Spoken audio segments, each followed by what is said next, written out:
বাইজির ঘরে আল্লাহর ওলি, মুক্তি বজলু রশিদ মিয়া কি বললেন, চলেন তাহলে ভিডিওটা সম্পূর্ণ দেখি।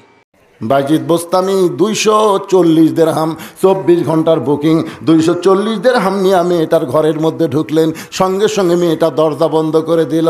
বাইজিদ বোস্তামি ওই মেয়েটার ঘরের মধ্যে ঢুকে সর্বপ্রথম 1 নম্বর পাওয়ার জায়নামাজ বিছায় দিলেন।